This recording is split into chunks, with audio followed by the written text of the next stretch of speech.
Hello friends, welcome back to our channel. ప్రపంచవ్యాప్తంగా అత్యంత శక్తివంతమైన అమెరికా అతి త్వరలో అత్యంత ఖరీదైన ఫైటర్ జెట్ ఎయిర్ క్రాఫ్ట్‌ను తన సైన్యంలోకి ప్రవేశపెట్టనుంది. సాంకేతికంగా అత్యాధునిక 5వ తరానికి చెందిన ఫైటర్ జెట్ విమానం F-35 పేరుతో యునైటెడ్ స్టేట్స్ ఎయిర్ ఫోర్స్ విభాగంలోకి ప్రవేశపెట్టనుంది. అత్యంత ఖరీదైన ఫైటర్ జెట్‌గా నిలిచిన దీని గురించి పూర్తి వివరాలు తెలుసుకునేందుకు వీడియోను స్కిప్ చేయకుండా ఎండ్ వరకు చూడండి. దీనిని గ్రౌండ్ మరియు ఎయిర్ రెండు ప్రయోజనాల కోసం వినియోగించనున్నారు. శత్రువుల జాడలను గుర్తించేందుకు F-35 ఫైటర్ జెట్‌ను వివిధ రకాలలో గస్తీకి వినియోగించవచ్చు. అమెరికాలో అత్యంత ప్రాచుర్యం పొందిన ప్రముఖ లాక్హీడ్ మార్టిన్ సంస్థ ఈ F-35 ఫైటర్ జెట్‌ను ఆవిష్కరించింది. అమెరికా మిలిటరీ ప్రధాన కార్యాలయంలో ఉన్న అత్యంత ఖరీదైన ఆయుధాలలో F-35 ఫైటర్ జెట్ విమానం అత్యంత ఖరీదైనదిగా నిలిచింది.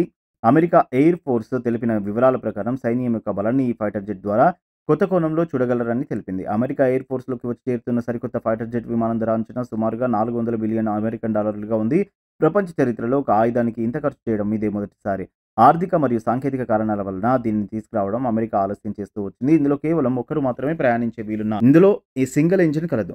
అన్ని వాతావరణ పరిస్థితుల్లో కూడా దీనిని వినియోగించవచ్చు. శత్రువుల యొక్క రూపాలను మరియు వారి రాడార్ సాంకేతికతలను పసిగట్టే విధంగా దీనిని రూపొందించారు. పైలట్ హెల్మెట్ మీద ఒక కెమెరా అమర్చబడి ఉంటుంది. దీని ద్వారా ఎయిర్ క్రాఫ్ట్‌ను నడుపుతున్న చుట్టూ అంశాలను గమనించవచ్చు. అంతేకాకుండా శత్రువుల దాడి నుండి ఎంతో సులభంగా తప్పించుకునే వీలుంది. ఈ ప్రాజెక్ట్ ఆలస్యం కావడానికి కారణం ఆర్థిక వనరే అని తెలిసింది. అయినప్పటికీ 2014లో ఈ ఎయిర్ క్రాఫ్ట్‌ను పరీక్షిస్తున్నప్పుడు మంటలు చెలరేగాయి. అందుకోసం దీనిని సాంకేతికంగా మరింత అభివృద్ధి చేయడానికి తీసుకున్న సమయం వల్లనే ఆలస్యమైందని తెలిసింది. పెంటగాన్ చేసిన స్టడీ ప్రకారం దీనిని మట్టిపాలు చేసే ఆలోచనలో ఉన్నట్టు అనిపించింది. ఎందుకంటే ఎంతో ఖర్చు పెట్టి రూపొందిస్తున్న ఇందులో సవాలక్ష సమస్యలు ఎదురవుతున్నాయి. ఇంధన ట్యాంక్ లోపం వలన మంటలు చెలరేగడం, శత్రువుల నుంచి తప్పించుకునేందుకు తక్కువ అవకాశాలు, నాణ్యత లేని సెన్సార్లు, అదే విధంగా సంతృప్తి పరచలేని దీని పనితీరు అని పెంటగాన్ పేర్కొంది.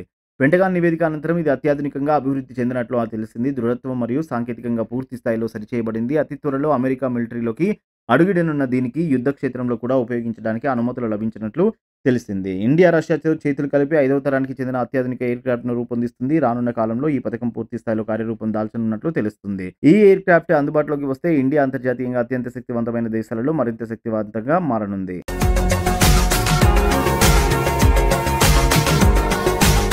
మరిన్ని అప్డేట్స్ కోసం మా ఛానల్ని సబ్స్క్రైబ్ చేయండి.